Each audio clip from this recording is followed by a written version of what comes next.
Bien, bonjour. Donc, avec les 2 heures qui nous restent, on va discuter un petit peu des perturbations en cosmologie et contraster les propriétés des perturbations dans la cosmologie inflationnaire du type standard et dans la version, disons, cosmologique suggérée par la théorie des cordes. Donc, dans cette première heure, je vais un peu vous rappeler comment on calcule les perturbations en cosmologie. En particulier, je ferai dans quelques détails les cas de l'inflation standard. Donc, j'ai déjà mentionné, je pense la dernière fois, que l'inflation nous donne, en plus de résoudre le problème de la cosmologie pré-inflationnaire, il donne un bonus, c'est-à-dire il contient en soi un mécanisme pour générer un spectre de perturbations qui semblerait être très intéressant du point de vue physique. Donc, ces prédictions du modèle inflationnaire est aussi une façon de tester les paradigmes inflationnaires, de sélectionner entre les différentes réalisations de l'inflation, parce qu'il y en a toute une liste de possibilités, et finalement de comparer ces modèles cosmologiques avec d'autres cosmologies différents, tels que, par exemple, celui qui peut découler des théories des cordes. Donc, dans l'ordre, d'abord, je vais vous rappeler comment ces phénomènes, que je trouve vraiment très, très frappants, sortent de la mécanique quantique couplée au concept de l'inflation. Et après, disons, on va voir les prédictions et comparer dans des cas différents. Donc, je vous rappelle un petit peu la théorie des perturbations en cosmologie. Dans l'année 2008-2009, il y avait un cours, un séminaire de Jean-Philippe Uzan qui a parlé aussi de ça. Donc, vous pouvez, si vous voulez, remonter aussi et regarder son exposé. Mais disons, je vais les traiter d'une façon un peu différente ici. Donc, vous savez qu'il y a une propriété caractéristique d'une époque inflationnaire dans l'évolution de l'univers. Cette propriété, c'est que des échelles physiques, mesurées vraiment en distance invariante physique, continuellement, ils font sortir de l'horizon. Qu'est-ce qu'on entend pour ça? On va comparer 2 échelles, une échelle n'importe laquelle, mais mesurée en unité physique, dans un mètre. Et on va comparer ça avec ce qu'on appelle l'échelle de l'horizon, qui est rien d'autre que l'inverse du paramètre de Hubble, qui nous donne la vitesse d'expansion de l'univers. Ça, c'est un nombre pur, et comme h, c'est a point divisé par a, et lambda, c'est quelque chose qui croît avec les facteurs d'échelle de l'univers, on obtient que ce rapport-là dépend du temps comme le produit de a fois h, et comme h est a point sur a, elle dépend du temps exactement comme a point. Donc, si a point croît dans le temps, c'est la définition plus générale d'inflation, si vous voulez. Ces rapports-là croît avec le temps, et donc, à fur et à mesure que le temps passe, cette échelle physique traverse, on parle que traverse l'horizon. Okay? Ça veut dire ça, simplement, que ce rapport-là devient plus grand que 1. Alors, ça, c'est ce qui arrive pendant l'inflation. Et entre parenthèses, ça arrive aussi si on considère une contraction accélérée. Disons, c'est le cas, par exemple, si on regarde la cosmologie du pré-Big Bang dans les repères d'Einstein.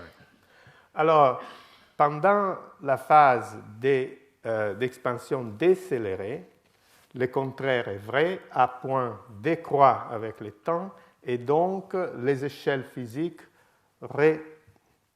reviennent dans l'horizon, rientent, on dit. Alors, on va voir que l'amplification des fluctuations quantiques est très, très liée à ces faits basiques très élémentaires, à cet effet kinématique, pratiquement. Le fait que différentes échelles qui sont initialement à l'intérieur de l'horizon, donc les rapports plus petits que 1, sortent de l'horizon pendant l'inflation et ils vont rentrer dans l'horizon après l'inflation. Alors, pour illustrer ça, je montre ici l'exemple canonique d'une inflation du type standard. Donc, il y a une époque pré-inflationnaire qu'on ne connaît pas, sur laquelle on n'a pas beaucoup à dire, mais on pense qu'à partir d'un temps initial, il y a inflation avec un paramètre de Hubble qui reste grosso modo constant, peut-être il décroît gentiment, donc H-1 croît gentiment. Par contre, n'importe quelle échelle physique croît comme A, donc c'est une ligne droite dans ces diagrammes. Donc c'est évident que pendant l'inflation, des différentes échelles croisent l'horizon, chacune en temps différent. Et pas toutes. Il y en a tellement petites qu'il n'arrive jamais à croiser l'horizon. Mais il y a tout le temps des échelles qui croisent l'horizon pendant l'inflation. Après, les paramètres de Hubble commencent à diminuer fortement, très vite, pendant la phase décélérée de la cosmologie, et on peut facilement voir, donc comme c'est décéléré, cette pente-là est plus grande que la pente suivie par la taille d'une dimension physique, et donc les différentes échelles regagnent l'intérieur de l'horizon. Alors, ce n'est pas seulement caractéristique de l'inflation standard. Si on prend un modèle du type pré-Big Bang, on aura un diagramme un peu différent, mais avec la même propriété parce que pendant cette phase qui précède les rebondissements, à nouveau, les paramètres de Hubble croît fortement. Donc, on trouve que c'est encore plus évident que dans les cas précédents parce que H-1 décroît avec le temps. Donc, comme les échelles physiques croient, ils se croisent forcément. Donc, il y a des exits. Et bien sûr, après, dans la phase décélérée, il y a les échelles entrent à nouveau dans l'horizon. Donc, commençons avec des considérations purement classiques. Donc, pour l'instant, je mets H bar à 0 et je fais une théorie classique. Donc, on imagine d'avoir une solution homogène des équations d'Einstein dans la limite de la cosmologie, donc quand tout dépend que du temps, si vous voulez, et on considère des petites perturbations en dessous de ces valeurs homogènes. Donc on prend chaque champ, par exemple la métrique, mais si on a des champs de matière, les champs de matière aussi, ils ont une solution homogène et on rajoute à cette solution homogène des petites perturbations. Alors, on développe l'action autour de la solution homogène et on garde les premiers termes non zéro dans les perturbations. Mais comme la solution homogène est par définition une solution, ça veut dire que la variation de l'action est zéro sur la solution homogène. Ça veut dire que dans ce développement, je n'obtiens pas des termes linéaires, par définition de stationnarité de l'action, et j'ai donc une action qui est quadratique dans les petites perturbations. Je le décris en mots pour ne pas mettre trop de formules. Bon, en général, cette action quadratique n'est pas diagonale, mais j'arrive toujours à diagonaliser au moins les termes kinétiques des perturbations et même je peux aussi les normaliser d'une façon que le terme quadratique kinétique de l'action est du type canonique. On va voir ça tout à l'heure. Bon, donc, pour résumer en formule ce discours-là, si je regarde une perturbation générique que j'appelle psi, j'obtiens pour l'action de cette quadratique dans cette perturbation quelque chose de ce type-là. À cause de la covariance générale, il faut que j'obtienne quelque chose d'assez précis, qui aura sans doute une forme de ce type-là. Donc, il y a un terme cinétique que je peux plus tard normaliser avec une petite redéfinition de champ, on verra ça. Il peut y avoir un terme type masse, donc sans dérivée, ou ce terme, c'est une masse généralisée parce que c'est peut-être la dérivée seconde d'un potentiel. Donc, elle peut lui-même dépendre de l'espace-temps. Et en général, j'ai aussi un champ scalaire qui multiplie ces termes kinétiques. Ces champs scalaires que là j'appelle grand Q dépendent de la perturbation. Chaque perturbation aura, on va le voir bientôt, un champ scalaire qui rentre dans l'action quadratique.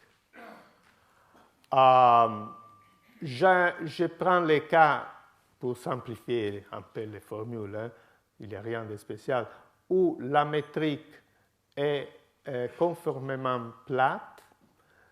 C'est toujours le cas dans l'inflation standard. Après un certain moment, la métrique devient conformément plate. Et dans ces cas-là, on peut aller dans ce qu'on appelle les temps conformes. Je pense qu'on a vu ça en relativité générale. Bon, c'est défini, si vous voulez passer cette équation-là, la dérivée par rapport au temps conforme est A fois la dérivée par rapport au temps normal. Si je mets le temps conforme, les termes racine G moins G me donnent un facteur A à la puissance 4, mais à cause du terme de dérivée, j'obtiens un A à la puissance moins 2. Ça, c'est l'utilité d'utiliser le temps conforme, que tout l'espace et le temps se comportent de la même manière par rapport au facteur d'échelle. Et donc, j'ai réécrit cette action-là dans cette forme-là où j'ai réabsorbé 2 puissances de A dans ces champs Q en définant un champ P qu'on appelle le pump field, comme une pompe, parce que c'est quelque chose qui donne de l'énergie au système, on verra bien, et peut donner de l'énergie au système. Peut faire passer de l'énergie, si vous voulez, du champ gravitationnel vers la perturbation.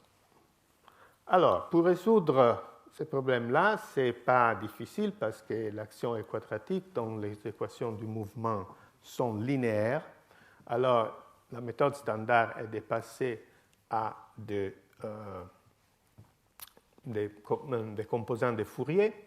Donc, on fait un développement de psi en mode de Fourier par rapport à l'espace.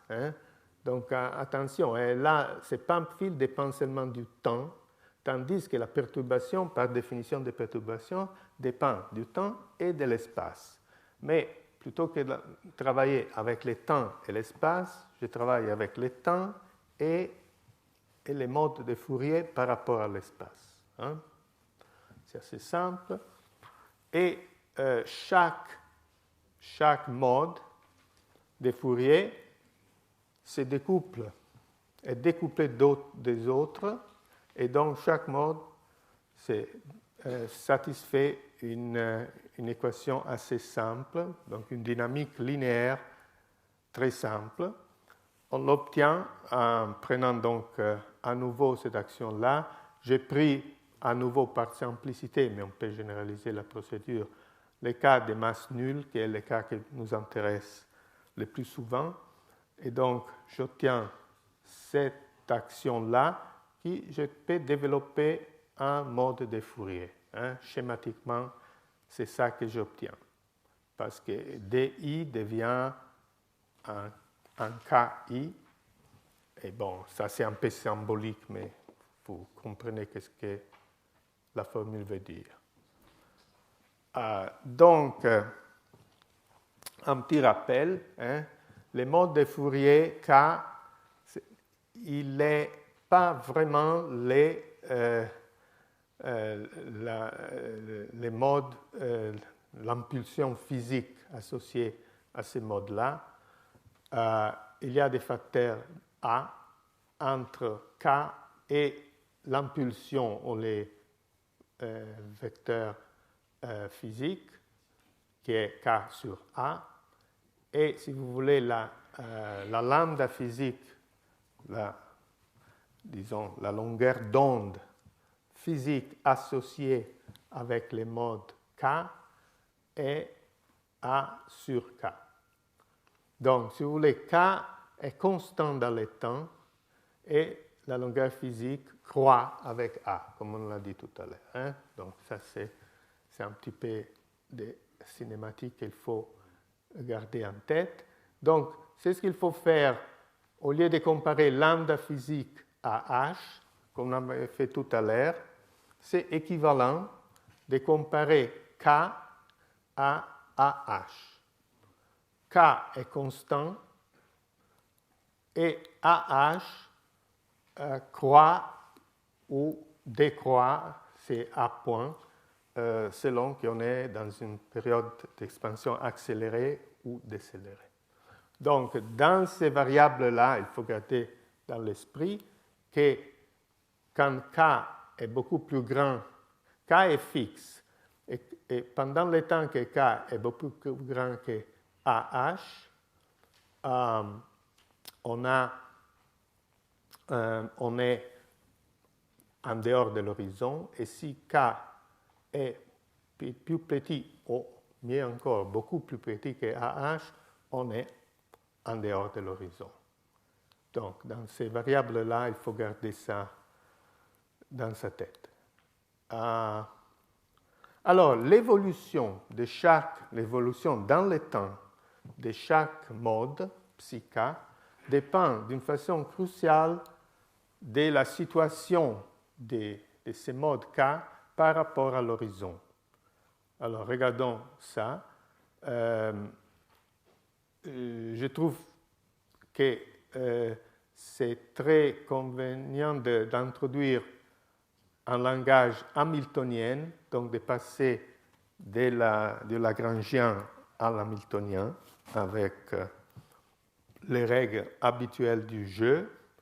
Et l'hamiltonienne qui correspond à cette action-là, vous voyez, c'est vite trouvé parce que je définis l'impulsion conjuguée à psi prime en prenant la dérivée de l'action par rapport à psi prime lui-même, j'obtiens P fois psi prime lui-même. Si je passe à l'hamiltonien, je dois exprimer psi prime en fonction de pi, que j'appelle en effet pi grec, hein, et j'obtiens un P-1 quand je fais la substitution. Donc c'est pour ça que l'hamiltonien et P-1 fois la variable canoniquement conjuguée à psi. Par contre, avec les règles de l'hamiltonien, je dois mettre après moins la Lagrangian, et c'est pour ça que j'obtiens ce signe plus à partir de ce signe moins. Hein. C'est vraiment très, très standard. Donc, j'obtiens l'hamiltonien. Là, c'est la définition de pi, la relation. Et je peux écrire les équations d'Hamilton, qui sont des équations du premier ordre, mais qui couplent psi et pi. Si vous voulez, ça, c'est rien d'autre que ça. Hein, psi prime égale p-1 pi k. Et après, l'équation, si vous voulez, non banale, c'est que pi prime, à son tour, est donné par cette équation-là. Encore un petit changement des variables. Je passe des variables psi et pi grec, à des variables, disons, canoniquement normalisées. Vous voyez, ah oui, non, pardon, ça vient un petit peu de cette formule pour l'hamiltonienne. Si vous voulez, je réabsorbe ce P-1 en pi et ce P en psi en définissant ça. Hein? Si je définis ça, l'hamiltonien devient apparemment très simple parce que j'absorbe ça dans ça et ça dans ça. Mais il faut faire attention. Psi avec un chapeau et pi et psi avec chapeau ne sont pas vraiment des variables conjuguées l'une avec l'autre. Hein? Donc, c'est juste un petit truc formel pour arriver à réécrire les équations de Hamilton. Je peux arriver à cette forme-là, qui est très utile, on verra bien. Vous voyez, si j'arrive à trouver psi avec les chapeaux, après, l'hamiltonien a justement un terme K2 psi chapeau 2 plus pi chapeau 2. Donc, c'est comme un oscillateur harmonique où j'ai P2 plus X2. Hein? Vraiment, ça a l'air d'un... Mais c'est un oscillateur harmonique. Il serait exactement un oscillateur harmonique s'il n'y avait pas ce terme-là, qui dépend du champ des pompes. Hein? Donc, c'est pour ça que toute la physique est là. Hein? S'il n'y avait pas ça, si P est constant, par exemple, alors je fais toutes ces redéfinitions et j'obtiens des oscillateurs harmoniques libres. Il n'y aura rien qui se passe, il n'y a pas de production de particules, il n'y a pas d'excitation du champ psi. Mais, justement, à cause du P, du background, de la métrique et de tous les champs qui sont dans les fonds, il y a ce terme-là qui donne une dynamique non banale. Et vous comprenez bien que la dynamique non banale dépend beaucoup du rapport entre K2 et cette quantité-là. Si c'est K qui domine, on a un type de solution. Si c'est ça qui domine sur K, il y a une autre solution. Donc les solutions changent d'une façon assez fondamentale à seconde de la relation entre K et cette quantité-là. Alors, cette quantité-là est grosso modo AH. Bon, ça dépend un petit peu des détails de la perturbation, de la Lagrangian et tout ça, et on verra ça. Mais disons, grosso modo, si vous voulez, ça c'est la vraie définition de ce qu'on entend pour être en dehors ou au-delà de l'horizon, dedans ou dehors de l'horizon, si ce terme-là domine ou si c'est ce terme-là qui domine. Donc, perturbation par perturbation, entre parenthèses, là j'ai laissé l'index psi sur P, mais vous voulez garder dans l'esprit que Cp dépend de la particulière perturbation qu'on est en train de considérer. Donc, si vous voulez, la discussion de sortir et rentrer dans l'horizon était un peu approximative. La vraie définition, c'est celle-là. Donc, mais je continue néanmoins, parce que tout le monde parle de cette façon-là, d'utiliser ce langage d'être inside, outside l'horizon.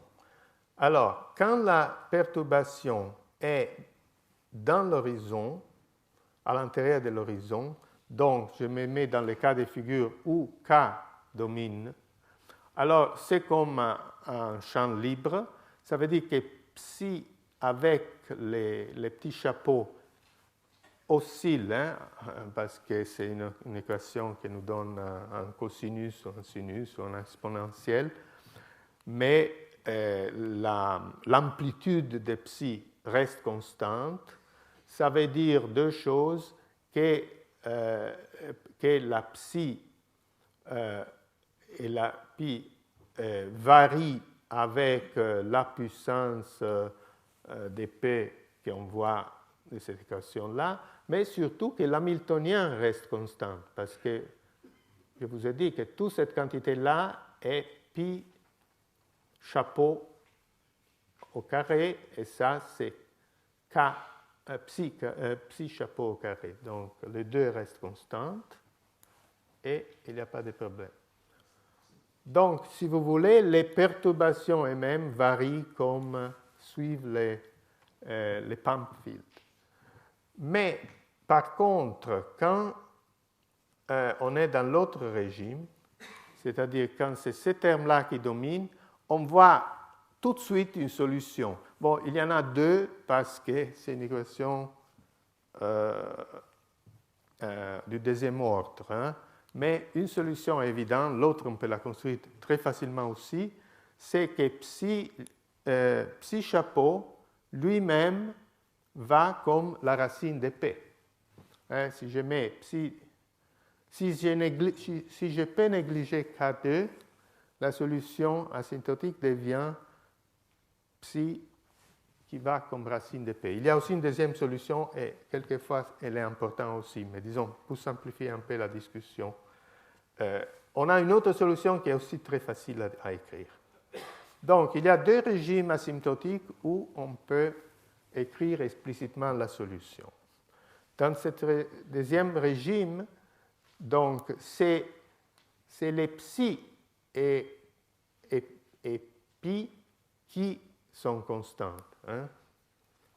Donc, ici c'est les psi avec les chapeaux et les pi avec chapeau qui sont constants. Ici, c'est les psi et les pi sans chapeau qui sont constants.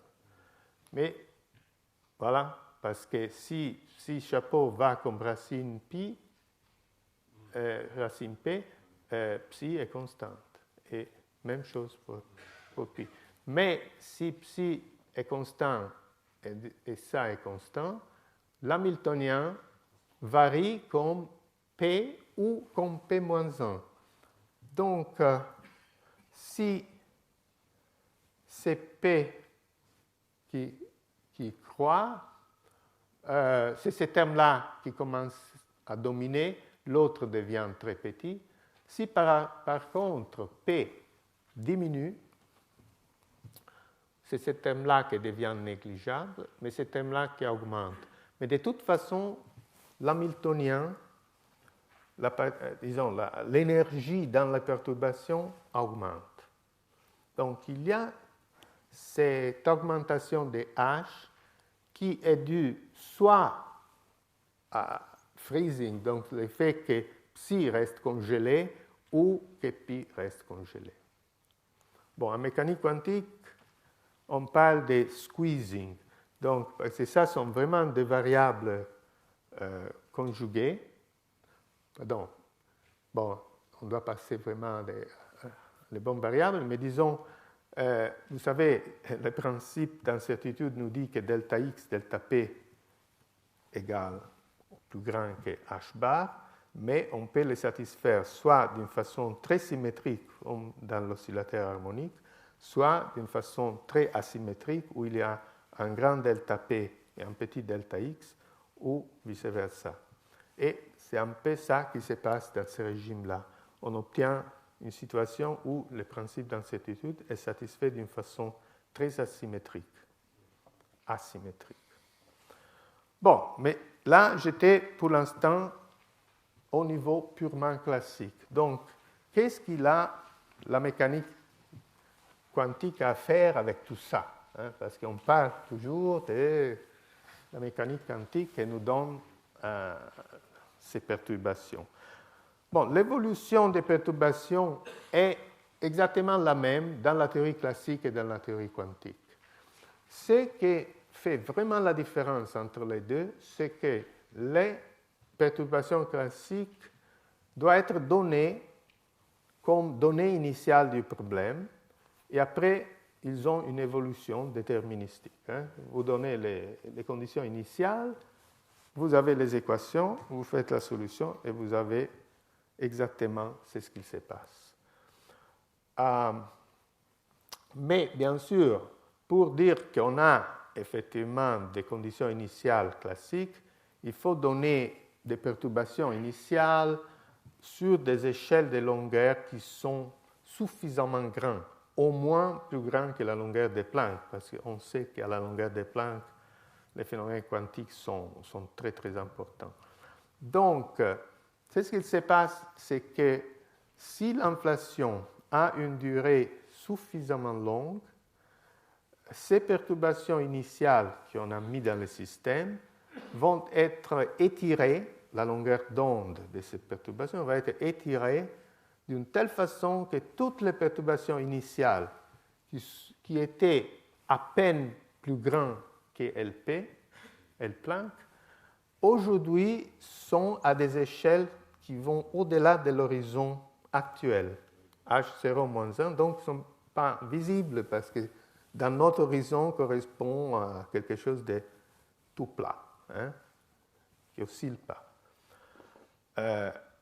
La différence, c'est que les perturbations quantiques, par contre, elles sont produites par les mécaniques quantiques tout le temps, même pendant l'inflation.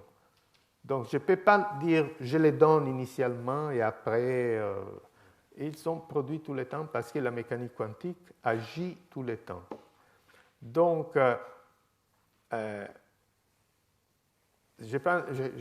ça c'est juste un sketch, disons, pour illustrer ça d'une façon un peu intuitive. Hein. Il n'y a rien de rigoureux là.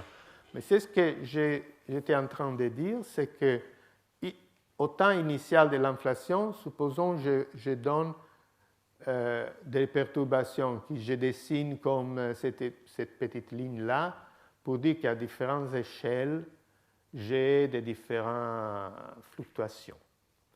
Mais je mets les perturbations à partir d'une échelle, l'échelle de Planck. Alors, avec l'expansion de l'univers, toutes les échelles qui étaient initialement plus grandes que L-Planck deviennent plus grandes que H0 moins 1. Donc aujourd'hui, je suis là. Par définition, la ligne mauve est l'horizon actuel. Et donc, j'ai fait un dessin où l'inflation est suffisamment longue pour avoir que toutes ces échelles-là. Et on peut voir facilement que si effectivement l'inflation donne un facteur 10 à la puissance 30, donc ça c'est, disons, de combien les facteurs d'échelle croît pendant l'inflation, on peut voir facilement que l'échelle de Planck ici devient plus grande que l'horizon d'aujourd'hui. Alors, par contre, en rouge, j'ai mis les perturbations quantiques qu'on va calculer tout à l'heure. Et ces perturbations quantiques sont là tout le temps. Donc, même à des échelles, à ce moment-là, ils sont des échelles macroscopiques, disons plus grandes que L-Planck, mais disons, si on trace la ligne, elle était en dessous de l'échelle de Planck initialement.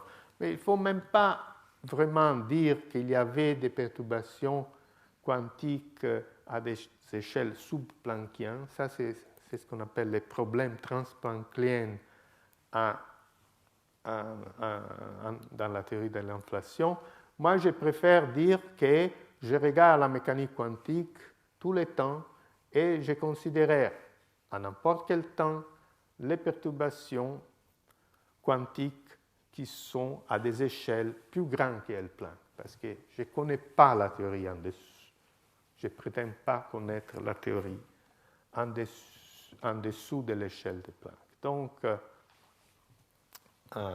mais elles sont là, et comme vous le voyez bien, toutes ces perturbations-là, à partir de ce moment-là jusqu'à ce moment-là, toutes ces perturbations-là, je peux les retrouver à l'intérieur de mon horizon aujourd'hui.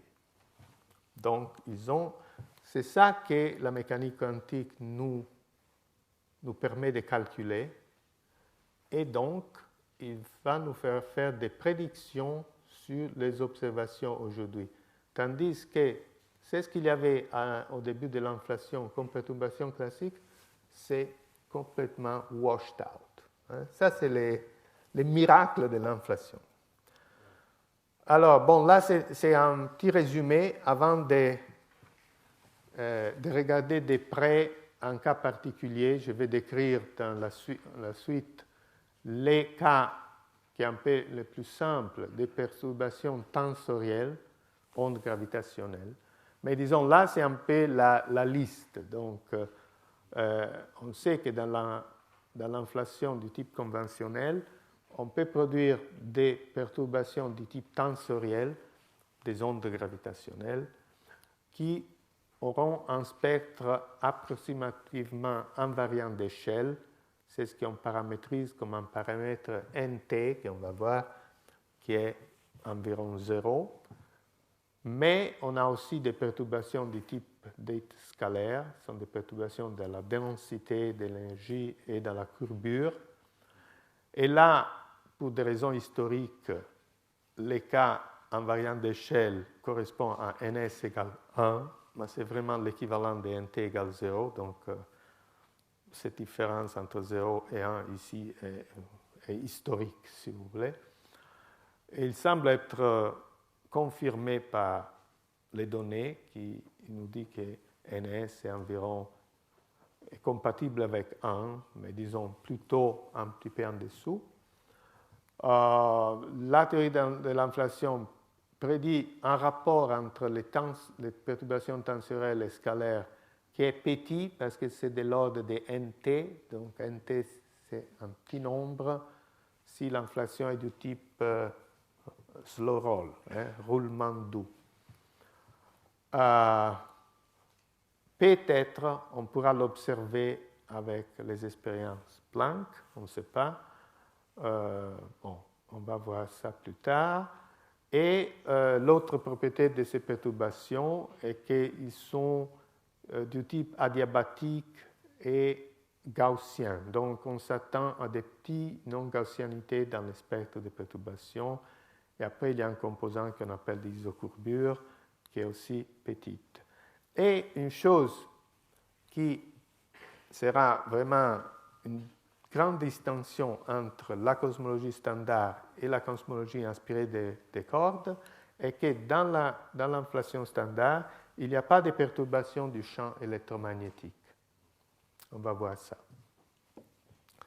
Mais, disons, pour illustrer un exemple, j'ai pris le cas des perturbations dites tensorielles, c'est-à-dire des ondes gravitationnelles qui sont excitées dans la métrique inflationnnaire.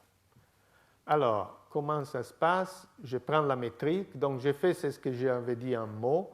Je prends la métrique, ça c'est la métrique homogène, Friedman, Roberts, Walker, et je rajoute un terme H mu nu qui représente des perturbations tensorielles. Pourquoi tensorielles? Parce qu'ils sont à trace nulle et à divergence nulle. Donc, on peut voir que là, c'est exactement ce qui correspond à une perturbation du type tensoriel par rapport à une perturbation de type scalaire. Il s'avère que la théorie des perturbations tensorielles est plus simple que la théorie des perturbations scalaires. Donc, c'est la raison pour laquelle j'ai fait l'illustration là. Alors, on peut vite calculer les pump fields, ces champs de pompe pour les perturbations tensorielles, et on trouve simplement A2. Vous vous rappelez, j'avais A2 fois, c'est ce que j'avais appelé Q. Bon, Q est 1, donc P est simplement A2. Donc, c'est la situation la plus simple possible. Les champs avec les chapeaux, c'était toujours P à la puissance 1,5 fois psi. Ici, psi est H. P est A2, donc les champs H chapeau, c'est A fois H. Hein? C'est vraiment la règle qu'on a dit générale appliquée à ces cas particuliers. Et comme le pump field c'est A2, vous vous rappelez, j'avais la racine du champ P dérivée seconde. Prime, ça veut dire toujours dérivée par rapport à état. Hein? Et donc, j'obtiens A double prime seconde sur A. Donc, vous voyez, c'est très simple l'équation d'évolution des perturbations tensorielles parce qu'il ressent seulement la métrique. Donc, c'est pour ça que la prédiction de l'inflation pour les perturbations tensorielles est très nette, hein, très robuste. Alors, voyons qu'est-ce qu'il se passe, disons, avant l'inflation ou au premier moment de l'inflation. L'échelle 1 sur K est à l'intérieur de l'horizon. AH, donc H chapeau, fait des oscillations avec une amplitude fixe. Et à ce moment-là, je mets cette perturbation dans l'état fondamental d'un oscillateur harmonique, parce que j'ai un système qui est exactement comme un oscillateur harmonique. Donc, je sais comment quantifier. C'est une des choses que je sais faire, c'est la quantification de l'oscillateur harmonique. Qu'est-ce qu'elle me donne? Elle me donne que H chapeau K, la transformation de Fourier, va comme L Planck fois K à la puissance moins 1,5. Ça, disons, ce n'est pas mystérieux. Hein? Bon, L Planck, ça devient du fait que dans l'action, il y a 1 sur L Planck 2 dans l'action de la gravité. Donc, L Planck joue le rôle de H. L Planck 2 joue le rôle de H bar. En effet, vous voyez. Donc, effectivement, là, c'est l'effet qu'il y a ce facteur L Planck qui nous dit que finalement, je suis quantique. Hein? Bon. Jusque-là, H bar était 0. Mais là, c'est essentiel la mécanique quantique. Et il y a K, 1 sur racine K, qui, si vous vous rappelez bien, quand on écrit un champ scalaire en mode de Fourier, on met intégrale de 3K sur racine K. Et après, il y a l'opérateur de création et destruction. Donc, c'est tout à fait standard d'avoir ça. Bon, il a des dimensions un peu bizarres. C'est mieux de passer à quelque chose d'adimensionnel qui nous dit vraiment combien est la fluctuation de cette perturbation sur une échelle physique lambda. Pour faire ça, je dois multiplier tout ça par K à la puissance 3,5. Et comme je regarde H et pas H chapeau, je dois aussi diviser par un facteur A. Si je fais cette opération-là, j'obtiens un résultat très simple et très intuitif.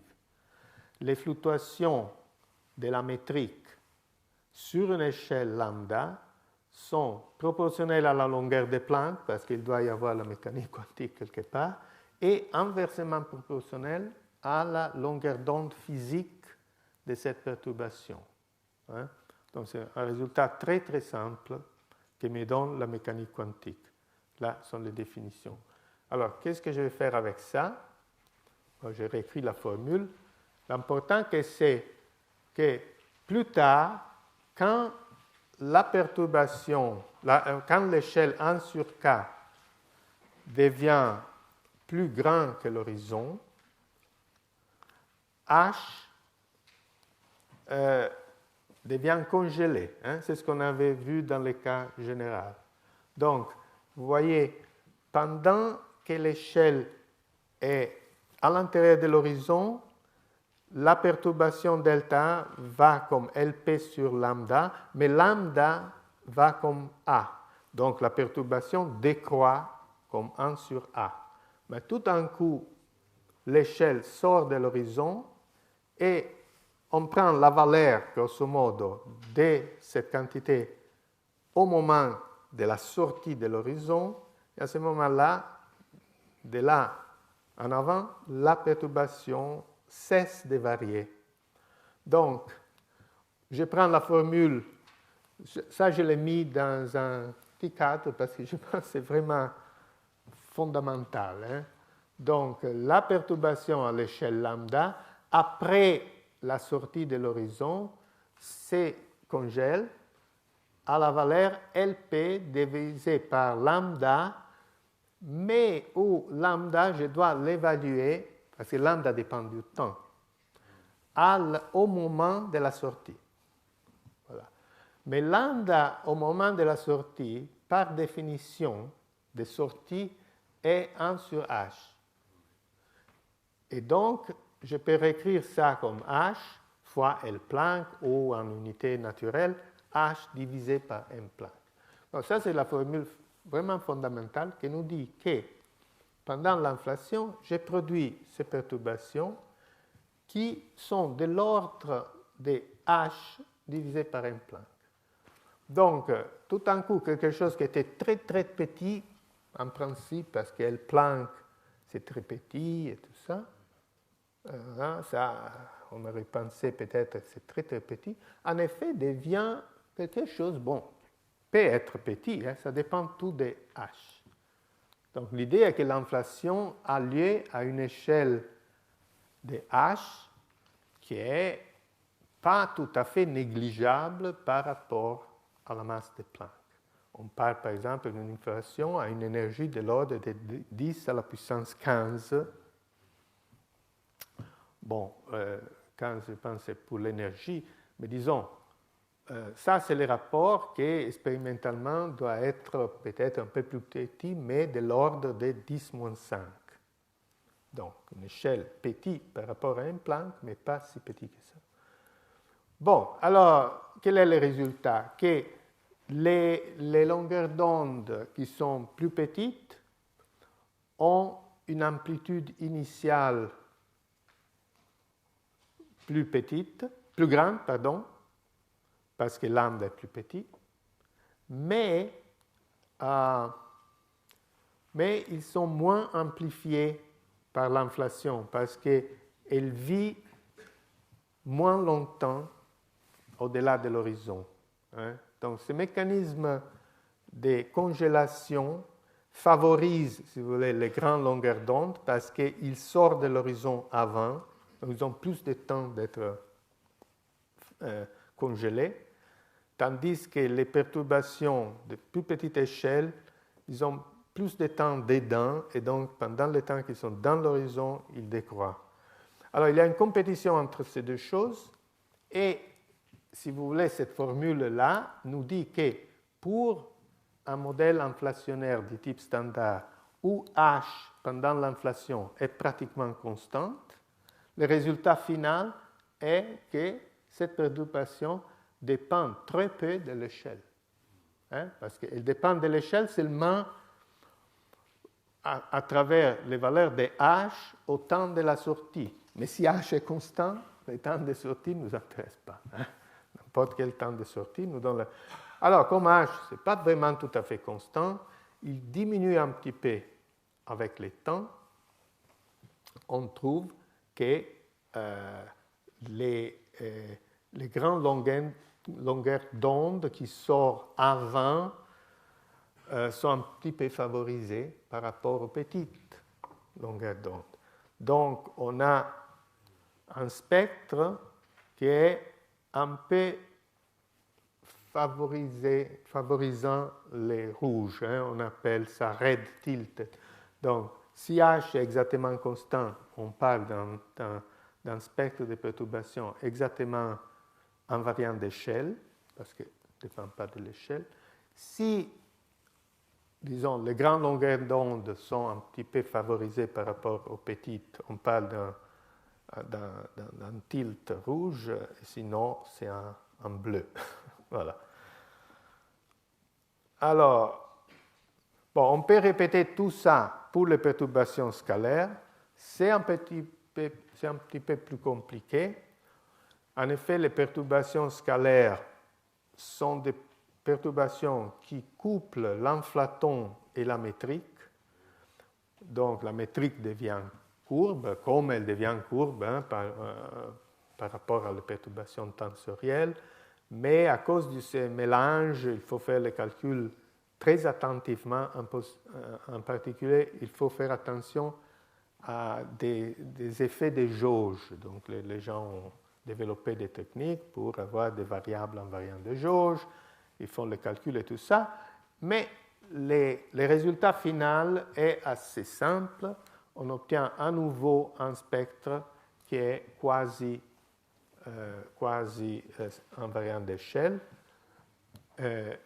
Pour des raisons historiques, comme je vous l'ai dit, on dit que NS est près de 1, mais effectivement, ce qui compte, c'est NS-1, donc qui joue le même rôle que NT tout à l'heure. Mais il y a une chose aussi peut-être un peu inattendue, c'est que maintenant, comme le champ de pompe, il n'est plus vraiment petit a, mais il contient aussi le champ de l'inflaton dans une combinaison assez compliquée, on obtient que la normalisation de la perturbation dépend du modèle d'inflation. Ne dépend pas seulement du facteur d'échelle, dépend des détails du modèle de l'inflation, et en particulier, la normalisation a des facteurs qui vont comme 1 divisé par des petits paramètres de Zlorol. Donc, le rapport S sur T est plutôt grand, peut être un facteur 10 ou même plus grand que ça. Donc, la contribution scalaire aux anisotropies, par exemple, du CMB, sont plus grandes que les contributions tensorielles.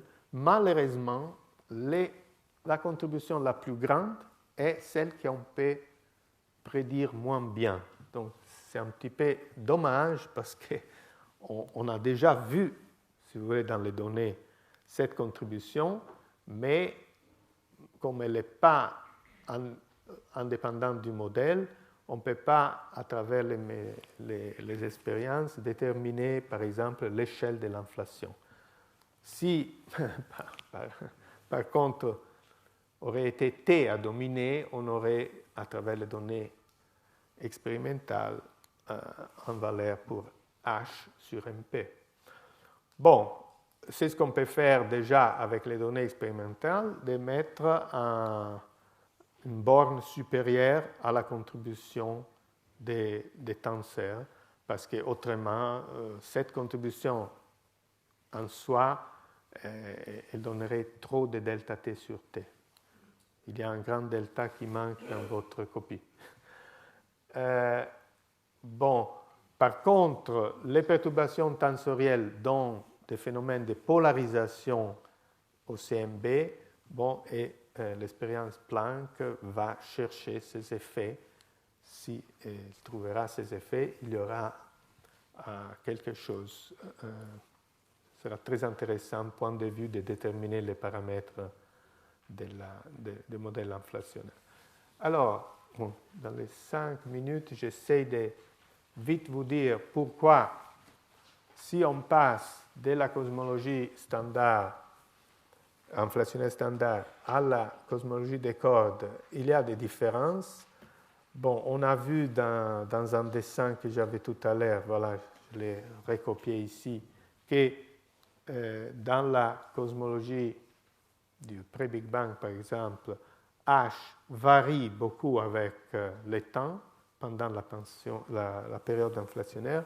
Peut-être elle se stabilise dans la phase où les courbures sont de l'ordre de la longueur de la corde, mais disons, pour beaucoup d'échelles, le croisement entre ça et ça a lieu à des valeurs très différentes de H. Donc, ce n'est pas une surprise qu'on n'a pas un spectre invariant d'échelle pour les perturbations tensorielles. Et à cause de ces dessins-là, on s'attend à ce que les échelles, les petites échelles,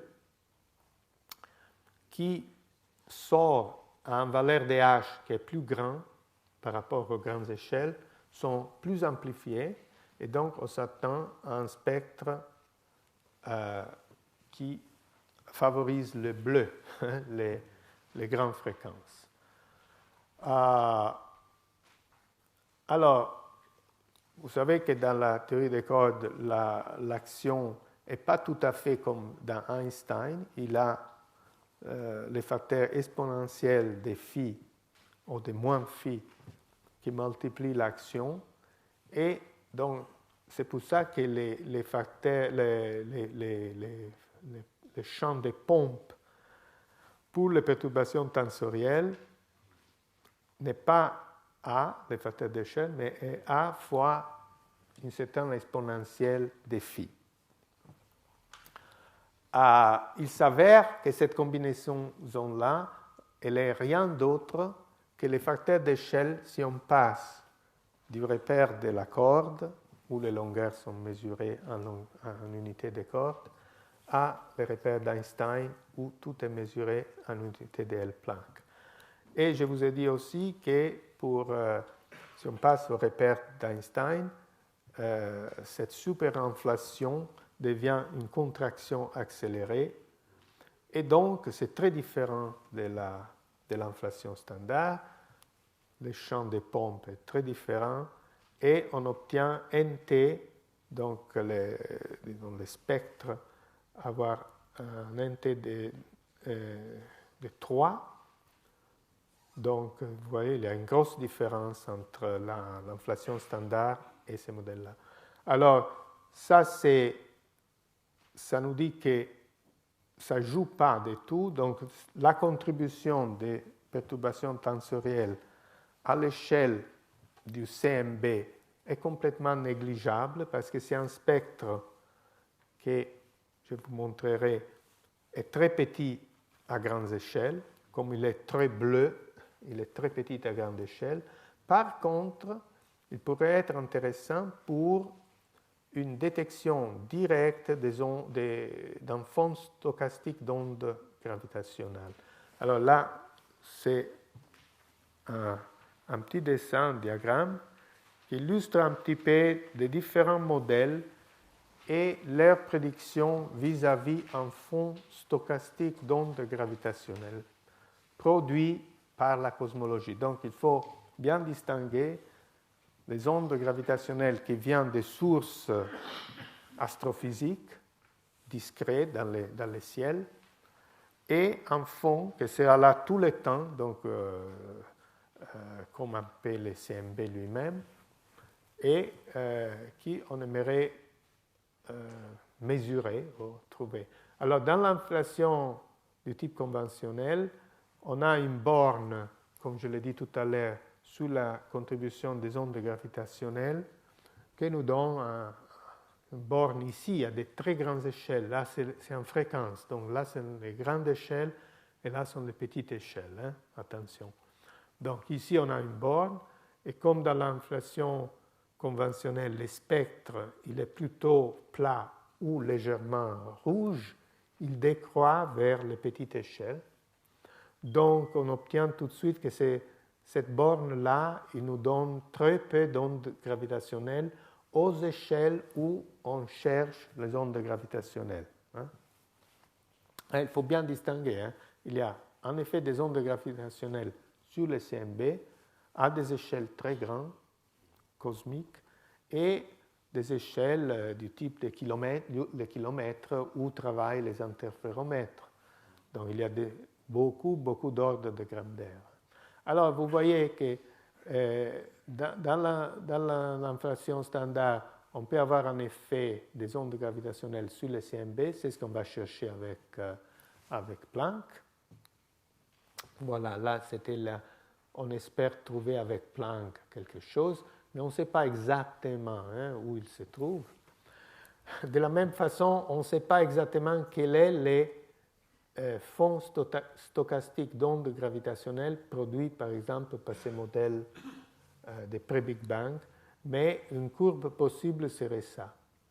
Voilà. Et là, on a mis la sensibilité actuelle en rouge et ici et ici, c'est ce qu'on s'attend des versions advanced des LIGO, Virgo, et si on met l'interféromètre LISA dans l'espace, on aura une sensibilité à des fréquences un peu plus basses et une bonne sensibilité parce qu'on évite les bruits sismiques. Alors, la chose intéressante, c'est que dernièrement, je pense il y a un an ou quelque chose comme ça, LIGO et Virgo ont mis une borne supérieure sur ce fond stochastique qui est déjà meilleure qu'une borne indirecte qu'on connaît à cause du fait, ça je pense que je l'avais mis là, à cause de la nucléosynthèse primordiale. C'est-à-dire, si on avait trop d'ondes gravitationnelles à la nucléosynthèse primordiale, les résultats qui sont très bons, sur l'abondance d'hélium, lithium et tout ça, tomberaient à l'eau. De la même façon qu'on aurait des problèmes s'il y avait un quatrième, ou peut-être on peut juste avoir un extra neutrino léger, mais pas plus, sûrement. Donc il y a des bornes sur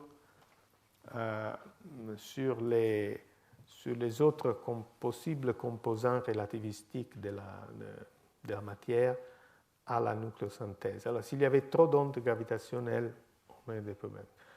Donc, mais ces bornes-là, maintenant, améliorées déjà. Donc, effectivement, les expériences LIGO et Virgo ont commencé à regarder sérieusement, chercher sérieusement ces fonds d'ondes gravitationnelles. Ce n'est pas facile parce que c'est comme un bruit de fond et donc on ne peut pas les distinguer vraiment d'un bruit de fond si on a un seul interféromètre. Mais heureusement, il y a LIGO, il y a Virgo, donc il y en a deux. Et si on cherche des corrélations entre les deux, on peut distinguer un signal en onde gravitationnelle qui doit donner comme une coïncidence dans les deux interféromètres. En effet, vous savez que LIGO a deux interféromètres à lui-même, à lui seul. Donc, en faisant des cross-correlations, on peut distinguer un fond stochastique d'onde gravitationnelle par rapport à du bruit tout court, sismique ou quelque chose. Bon, je vois que le temps passe vite. On peut aussi faire le calcul des perturbations scalaires en cosmologie des cordes. Maintenant, au lieu d'avoir l'inflaton couplé à la métrique, on a les dilatons couplés à la métrique, mais à nouveau, on obtient un résultat un peu catastrophique, c'est-à-dire à nouveau les spectres qu'on obtient pour les perturbations scalaires est très bleu. Donc, vous voyez, il y a à nouveau un désaccord de 3 unités dans l'index spectral.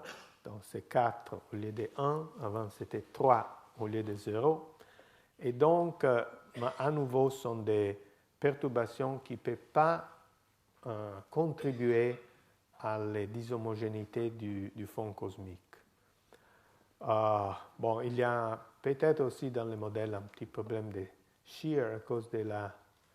Bon, ça c'est pour toute honnêteté, disons, il y a encore un petit doute qui est un peu lié à la perturbation, mais pas tout à fait. Donc, je vais le laisser tomber. Et donc, pour résumer, mais disons, on va continuer la prochaine heure. On a dit que les ondes gravitationnelles, les perturbations tensorielles ont cet index 3. Ils ne sont pas d'intérêt pour le CMB. Peut-être ils sont intéressants pour une détection directe d'un fond stochastique. Même histoire pour les perturbations scalaires de courbure. Alors, dans la prochaine heure, on va voir qu'est-ce qu'il arrive au niveau des perturbations électromagnétiques, que j'ai dit tout à l'heure, sont absents dans la cosmologie inflationnnaire standard. Et là, il y a peut-être quelque chose de très intéressant du point de vue des champs cosmiques magnétiques. Et finalement, on va discuter d'autres perturbations qui qui sont liées à l'action particules qui existent bien dans la théorie des cordes. Et là, il y a finalement, on verra bien, un espoir de pouvoir trouver un mécanisme, disons, pour les CMB ou pour la structure à grande échelle. Donc, effectivement, la grande question qu'on va essayer de répondre la prochaine heure est d'où vient la structure à grande échelle dans cette cosmologie alternative. 53, donc oui, on va résumer vers 11h10, disons. Je pense qu'on est arrivé à mettre sur le site web une version améliorée des transparents de Cédric Desfayet. Hein? Donc, si vous regardez, ils ne sont pas encore là. Je l'ai donné seulement avant-hier parce que, bon, on a fait des corrections et lui, il a trouvé le système de dégager un petit peu ce n'est pas encore parfait, mais c'est beaucoup mieux de ce que vous avez reçu la semaine passée. Mais regardez, ça ne devrait pas tarder. Hein?